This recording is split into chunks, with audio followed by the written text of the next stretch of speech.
नमस्कार, स्वागत है आप सभी का गणेश एस्ट्रो हेल्प में। मैं हूं आपके साथ डॉक्टर दिलीप और बहुत बहुत स्वागत करता हूं आपका ज्योतिष के इस प्रोग्राम में। इस वीडियो में हम बात करने वाले हैं बहुत ही महत्वपूर्ण परिवर्तन के बारे में।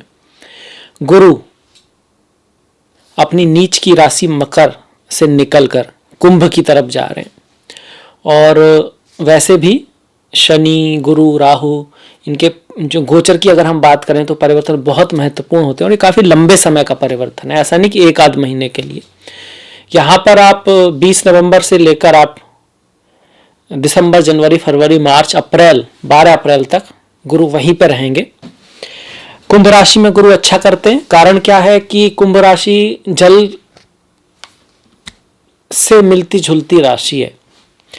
आपने उसका कुंभ राशि का अगर चित्र देखा है तो उसमें एक व्यक्ति है जो जल दे रहा है, घड़ा है उससे वो पानी को दे रहा है और वो पानी उसके ऊपर भी है, नीचे भी है। तो कहीं ना कहीं कुंभ राशि में गुरु अच्छा रिजल्ट देते हैं, ऐसा शास्त्रों में भी है।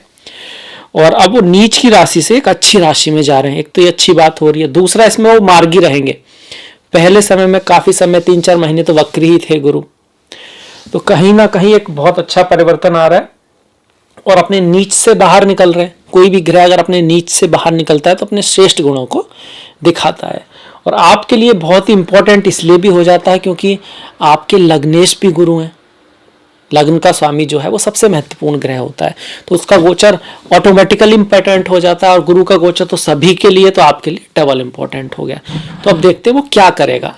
देखिए, गुरु आपके लिए लग्न के स्वामी, प्रथम भाव के स्वामी, चतुर्थ के स्वामी हैं और कुंभ राशि में रहेंगे। अब तक थे मकर राशि में मतलब द्वितीय भाव में, अब रहेंगे कुंभ राशि मतलब कि तृतीय भाव में। ये पहला है, दूसरा है, तीसरा भाव है, तो तृतीय भाव में रहेंगे। तृतीय भाव में जो गुरु का गोचर है वो अच्छा माना गया। कुछ नेगेटिव्स भी हैं उसमें, उसकी बात करेंगे। और ओवरऑल पॉजिटिव है। पॉजिटिव इसलिए क्योंकि गुरु की दृष्टियां यहाँ से बहुत अच्छी जगह पड़ती है। जैसे कि गुरु की 3 दृष्टियां हैं, 5वीं, 7वीं और 9वीं। 5वीं दृष्टि सप्तम भाव पर, 9वीं दृष्टि भाग्य के भाव पर और 5वीं दृष्टि सप्तम भाव पर और 7वीं दृष्टि 9वें भाव पर, और जो 9वीं दृष्टि है वो आपके एकादश भाव पर पड़ेगी। तो तीनों ही जो दृष्टियां हैं, एक केंद्र पर, दूसरी त्रिकोण पर, तीसरी लाभ पर। ये आपका भाग्य का भी भाव है, सप्तम भाव बिजनेस का भी है और एकादश भाव कहीं ना कहीं पद, प्रतिष्ठा, प्रमोशन से जो आपको लाभ होता है उसका। तो बहुत शुभ दृष्टियां पड़ती हैं। खुद गुरु तृतीय भाव में आ गए जो कि मेहनत का है, पराक्रम का है, यात्राओं का है, एफर्ट्स का है और कहीं ना कहीं अपने आप को व्यक्त करने का है। तो थोड़ा सा टफनेस तो लाइफ में आएगी, यात्राएं हो सकती हैं, चेंज ऑफ प्लेस हो सकता है और लाइफ में कुछ चैलेंज भी आ सकते हैं। गुरु तृतीय भाव में है तो ट्रांसफर आदि हो सकता है। पर इसके साथ साथ गुरु यहां से भाग्य को भी देख रहे हैं। मतलब अगर आप इन चीजों को फेस करते हैं, कोई नई जगह जाएंगे, थोड़ा बहुत दिक्कत हो सकती है, पर अल्टीमेटली वो आपके लिए भाग्य लेकर आएगा। अगर आप अपने आप को एक्सप्रेस करेंगे, जो चेंज आया है आप उससे डरेंगे नहीं बल्कि उसको स्वीकार करके उसको यूज करना चाहेंगे बेटरमेंट के लिए, किस तरह उसको उस सिचुएशन को हैंडल करना चाहेंगे, तो वो आपके लिए अच्छी जाएगी। आपके लिए भाग्य कारक अपॉर्चुनिटी भी लाएगी। अब्रॉड एजुकेशन के लिए अच्छा है, गुरु आदि से मुलाकात के लिए अच्छा, हायर एजुकेशन के लिए अच्छा, पिता की लाइफ में कुछ अच्छे चेंजेस आ सकते हैं। सीनियर्स बॉस से भी थोड़ा बहुत आपको हम कह सकते हैं गेन या लाभ रह सकता है। गुरु की 5वीं दृष्टि 1, 2, 3, 4, 5 जो सप्तम भाव पर है। सप्तम भाव क्या है? मैरिज है, हमारी शादी है, विवाह है, मैरिज क्वालिटी है, स्पाउस है, हमारा जीवन साथी, जीवन संगिनी है। तो उनके भाव पर कौन आ रहे हैं? गुरु आ रहे हैं। ये भाव शत्रुओं का भी है, तो मेनली पर मैरिज का है, तो उस चीज की बढ़ोतरी होगी। मतलब आपकी लाइफ में कोई आ सकता है, पार्टनर्स आपके बन सकते हैं, फ्रेंड्स आपके ज़्यादा हो सकते हैं, या बिजनेस पार्टनर भी होते हैं ना शादी के साथ साथ। तो बिजनेस पार्टनरशिप अगर आप करते हैं तो आपको पार्टनर ज़्यादा मिल सकते हैं बिजनेस के लिए। इसका मतलब बिजनेस बढ़ेगा। यहाँ से पॉपुलैरिटी का भी ये होता है, फेम, यश का होता है, फेम बढ़ सकती है, यश मिल सकता है आपको। शादी विवाह के लिए अच्छा है, किससे मुलाकात के लिए, प्रेम के लिए अच्छा। शत्रुओं का भी है, मतलब आपके कंपटीटर भी स्ट्रांग होंगे साथ में। इसके साथ साथ गुरु का 9वें पर जो दृष्टि है, जो पिता का है, पिता की लाइफ में कुछ अच्छा चेंज आएगा। एजुकेशन का है, हायर एजुकेशन के लिए बढ़िया रहेगा। भाग्य का है, भाग्य साथ देगा, पर कैसे देगा? इस भाव का जो स्रोत है वो यहां से आ रहा है, तृतीय भाव से। अगर आप प्रयत्न करेंगे, अगर अपने आप को एक्सप्रेस करेंगे। ये तीसरा भाव महत्वाकांक्षा का भी है, काफी सारी इच्छाएं रहेंगी, आप बहुत कुछ अचीव करना चाहोगे और उन इच्छाओं के लिए ही शायद यात्रा भी हो और चेंज ऑफ प्लेस भी हो, आपको एफर्ट भी करना पड़े। ये कर्म एक तरह का स्थान है कि जहां पर बहुत सारा एफर्ट होता है, हाथों को दिखाता है। हाथ हमारे कर्म का प्रतीक है, हम हाथों से कर्म करते हैं, मिनिमम फिजिकल कर्म का प्रतीक है। तो बहुत सारे एफर्ट को, यात्राओं को, कम्युनिकेशन को, ट्रैवल को दिखाता है। अब गुरु की भाग्य भाव पर दृष्टि मतलब इन सब चीजों से भाग्य का निर्माण व्यक्ति करेगा। इस समय में इस तरह की अपॉर्चुनिटी बनेगी। इसके साथ साथ गुरु की एकादश भाव पर दृष्टि। अब गुरु आपके लग्नेश हैं और चतुर्थेश भी है, तो इन सारे भावों से लग्न और चतुर्थ का संबंध भी बनेगा। जैसे कि लग्नेश की दृष्टि सप्तम पर पड़ रही है, तो मैरिज लाइफ के लिए आपका संबंध किससे बनेगा? दूसरे लोगों से बनेगा, बाहर वाले लोगों से बनेगा, पत्नी से, प्रेमिका से बनेगा। मैरिज लाइफ में थोड़ा आपस में आकर्षण बढ़ने वाला है। चौथे भाव का स्वामी सप्तम से बन रहा है, मतलब कि मैरिज बिजनेस के थ्रू घर, भूमि, वाहन लेने का कुछ योग बनता है। माता जो है और पत्नी, उनका रोल, पत्नी या पति, उनका रोल आपके बिजनेस में हो सकता है। किसी तरह से उनकी एडवाइस आपको शायद माननी पड़े, आप मानेंगे या वो चाहेंगे कि आप ऐसा करें। इस तरह का योग बनता है यहाँ पर। ठीक इसी तरह लग्न का संबंध नवम से बन रहा है, तो बाहर आप जा सकते हैं खुद, लग्न आप खुद हैं। चतुर्थ का भी संबंध बन रहा है, तो आपकी माता जी है ना, वो भी स्पिरिचुअल, धर्म, ज्ञान, तीर्थ स्थान की यात्रा आदि से उनका भी रिलेशन यहाँ पे बनेगा। इसके बाद आया एकादश भाव। अब एकादश भाव से पर गुरु की दृष्टि है, तो एकादश भाव को क्या करेगी? बढ़ा देगी। एकादश भाव किसका? लाभ का है। पर ये एकादश भाव लाभ का तो है ही, पर इसको त्रिषडाय माना गया है। 3, 6, 11 त्रिषडाय भाव है। यहाँ पर शनि और गुरु की दोनों की दृष्टि, संयुक्त दृष्टि आ रही है। तो त्रिषडाय में रिजल्ट कब आता है? मेहनत से आता है, एफर्ट से आता है, ऑब्स्टिकल के बाद आता है। हम लोग इसको हमेशा अच्छा भाव मानते हैं कि इससे लाभ होता तो है, पर कुछ ना कुछ ऑब्स्टिकल आते हैं फिर लाभ होता है। जो एफर्ट करते हैं उन्हीं का लाभ यहाँ से होता है। नेटवर्किंग बढ़ेगी, फ्रेंड्स बढ़ने वाले हैं, जानने वाले जो हैं आपके, उनकी नंबरिंग जो है वो बढ़ने वाली है, उसके लिए अच्छा है यहाँ से। चौथे का संबंध 11वें भाव से हो रहा है। चौथा आपका रियल एस्टेट है, जमीन है, खेत है, भूमि है, वाहन है, माता है, मातृभूमि है।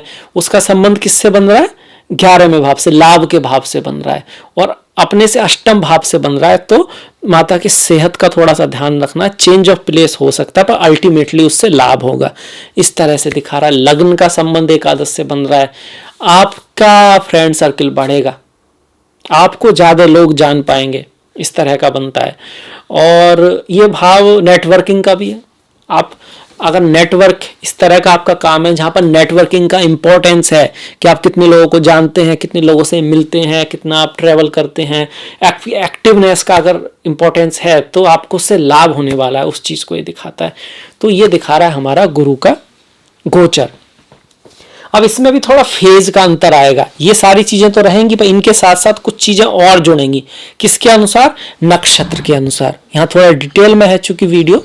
तो पहले 20 नवंबर से लेके 1 जनवरी तक धनिष्ठा नक्षत्र में मंगल रहेंगे, और धनिष्ठा जो है वो आपके पंचम और द्वादश भाव का रिजल्ट दे रहा है। मतलब 1 जनवरी तक द्वादश मतलब चेंज ऑफ प्लेस का जो है ना, वो और भी ज्यादा बढ़ जाता है। और इसके साथ साथ पंचम भाव किसका? क्रिएटिविटी का है, एजुकेशन का है। तो पढ़ाई लिखाई के लिए और भी अच्छा है यहाँ पर, और क्रिएटिविटी के लिए, परफॉर्मेंस के लिए। पंचम भाव खिलाड़ियों का भी है, प्लेयर्स का भी है। तो जो लोग परफॉर्म करते हैं, खिलाड़ी हैं, सिंगर हैं, एक्टर हैं, जो परफॉर्म करते हैं, उनके लिए है। तो उसका रिजल्ट आएगा, उसकी चीज में वृद्धि होने वाली है। और कहीं आप अब्रॉड जाना चाहते थे उसके लिए है, और खर्चा थोड़ा ज्यादा रहेगा, क्योंकि 12वें भाव भी दिखा रहा है। मंगल आपके कारक ग्रह हैं, और वो अच्छे ग्रहों से भी गुजरेंगे इस समय, अच्छे भावों से भी गुजरेंगे, तो रिजल्ट पॉजिटिव रहेगा।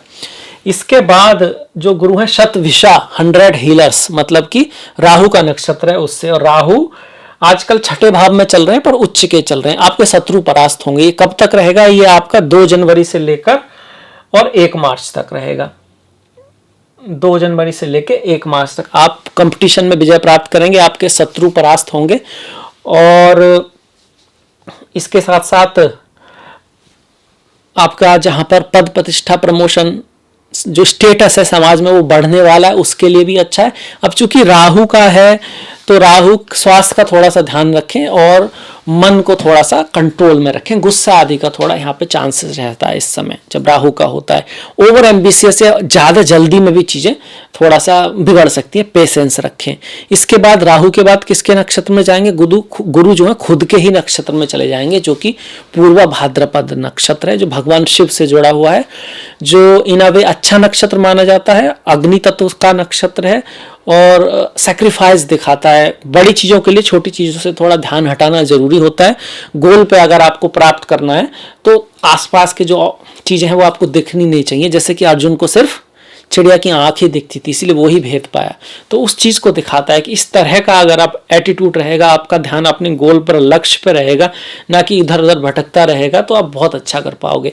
चूंकि राहु यहाँ पर उच्च के हैं तो शत्रु बढ़ाते हैं 6ठे भाव में राहु, पर उस पर विजय भी दिलाते हैं, कंपटीशन आदि में विजय दिलाते हैं। पढ़ाई लिखाई में जैसे आपको कोई कंपटीशन है, वो लड़ाई झगड़ा कोर्ट केस आदि में विजय दिलाने वाले होते हैं। ये लास्ट फेज रहेगा आपका गुरु का जो राशि परिवर्तन है उसका। इस नक्षत्र में तो गुरु जो है 12 तारीख के बाद भी रहेंगे, क्योंकि नक्षत्र ये जो है ये कुंभ और मीन तक रहता है। मीन में इसका लास्ट पद होता है, लास्ट पार्ट होता है, और 3 पार्ट, हर नक्षत्र के 4 पद होते हैं, 4 पार्ट होते हैं, आप कैसे कह सकते हो। तो 3 पार्ट जो है वो कुंभ में रहेंगे, लास्ट पार्ट जो है वो मीन में चला जाएगा। तो उसकी बात हम बाद में करेंगे, पर जो 3 पार्ट में रहेगा उसका रिजल्ट ये रहेगा, जो कि आपका 12 तक है। बाकी लास्ट पार्ट में जो मीन में रहेगा वहां पर जो गुरु रहेंगे इस नक्षत्र में, वो 29 अप्रैल तक रहेंगे, अपने ही नक्षत्र में रहेंगे, तो शुभ रिजल्ट देंगे। तो ये तो रहा हमारा नक्षत्रों के आधार पर भी कि इन चीज़ों के अलावा ये चीज़ें भी इसमें शामिल हो जाएंगी। बाय चांस आपके गुरु उतने अच्छे नहीं हैं, उतने श्रेष्ठ नहीं हैं, और आपके तो लग्नेश हैं, तो क्या करें? अपने गुरुओं की इज्जत करें, रेस्पेक्ट करें। आपके बड़े भाई हैं, बड़े भाई को गुरु से दिखाते हैं, टीचर हैं आपके, सीनियर्स हैं आपके। और नॉर्मली जिसके गुरु अच्छे नहीं होते उनका या तो उनसे दूरी बनती है या उनका वो सपोर्ट नहीं मिल पाता, ऐसा रहता है कभी कभी। पर आपको फिर भी उनकी रेस्पेक्ट करनी है, उनसे अच्छा रहने की कोशिश करनी है, उनका आशीर्वाद आप पे रहे इसकी ट्राई करना है। इसके अलावा माता पिता आपके प्रथम गुरु हैं, उनकी रेस्पेक्ट करना है। गुरुवार के दिन मंदिर या ऑस्पिशियस जो प्लेस है वहाँ पर, शुभ स्थान है, प्रभु का स्थान है, वहाँ पर कुछ साफ सफाई कर देना तो सबसे बेस्ट है, नहीं तो करवा देना। कुछ ना कुछ वहाँ पर हेल्प कराते रहना। येलो फ्लावर को चढ़ाना मंदिर में, शुभ स्थान में गुरुवार के दिन बहुत बढ़िया रहता है। हल्दी आदि का उपयोग करना, नहाने के पानी में केसर आदि का तिलक लगाना, क्योंकि गुरु की एनर्जीज जो हैं वो येलो फ्लावर्स में बताई गई है, आपका हल्दी में है, केसर में है, जो औषधि हैं उनमें भी ग्रहों की एनर्जीज होती हैं, जैसे हमारे यहाँ होती हैं। गुरु विद्या को दिखाते हैं, तो विद्या अध्ययन करना, अपने दूरदृष्टि को बढ़ाना। एक तो होती है अभी की दृष्टि, फिलहाल की, एक होती है दूरदृष्टि। दूरदृष्टि थोड़ी सी अलग होती है। जैसे कि देखिए अभी की जो दृष्टि है वो ऐसे है, जैसे कोई आम का पेड़ है तो आप उसके सारे आम खा लो, क्योंकि अगर वहाँ बच जाएंगे तो वो मतलब कि आपसे तो कम हो रहे हैं। दूरदृष्टि ये है कि आप उसमें से कुछ ही खाएंगे, कुछ को संभाल के रखेंगे, सोचेंगे कि फिर इनका प्रयोग करके दूसरे पेड़ उगाए जा सकते हैं। फिलहाल में आपने थोड़ा सा सेक्रीफाइस किया, पर आप आगे की सोच रहे हो और समझ रहे हो कि क्या बड़ी दृष्टि में बड़ा है।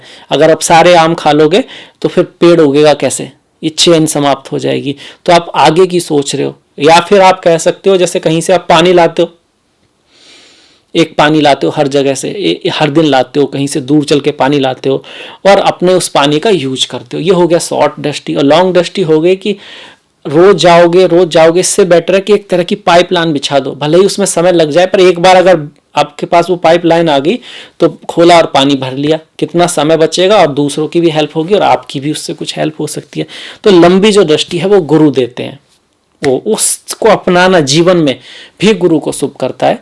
इसके अलावा गुरु क्रिएटिविटी है, क्रिएटिव होना, बच्चे हैं, बच्चों की हेल्प करना, उनके साथ अच्छा व्यवहार करना और उनको किसी भी तरह से मदद करना, वो है गुरु। शिक्षा है, बुद्ध भी शिक्षा है, तो शिक्षा में किसी की हेल्प करने से गुरु अच्छे रहते हैं। इसके अलावा गुरु का मंत्र है ओम ग्राम ग्रीम ग्रोम सह गुरुवे नमः, ओम नमो भगवते वासुदेवाय, जो मंत्र है वो भी गुरु के लिए बहुत बढ़िया है। ओम नमः शिवाय, भगवान शिव शंकर का जो मंत्र है वो भी गुरु के लिए बहुत अच्छा है। तो ये कुछ रेमेडी हैं। इसके अलावा गुरु ज्ञान है, प्रकाश है, दूरदृष्टि है, लक्ष्मी है, लक्ष्मी मतलब धन है, वेल्थ है, उसकी रेस्पेक्ट करना, दर्शन है, फिलॉसफी है, उसकी रेस्पेक्ट करना, अंधकार, अहंकार, अंधकार मतलब अज्ञान, लालच, इनसे थोड़ा सा दूर रहना, ईगो से थोड़ा दूर रहना, ये भी गुरु की रेमेडी है। धर्म है, प्रेम है, इसको जीवन में लाना, ये आपको गुरु शुभ करेगा, अच्छा करेगा। तो ये थी मेरी तरफ से गुरु के राशि परिवर्तन का धनु राशि के लिए रिजल्ट। अगर आपको पसंद आया, अच्छा लगा है तो प्लीज़ लाइक कीजिएगा, सब्सक्राइब कीजिएगा और घंटी वाला बटन दबाना मत भूलिएगा। आपका जो सहयोग है वो बहुत महत्वपूर्ण है, इसको इसी तरह से बना के रखिएगा। अब मैं आपसे विदा लूँगा। नेक्स्ट वीडियो तक अपना ख्याल रखें, अपनों का ख्याल रखें, सभी का ख्याल रखें। नमस्कार।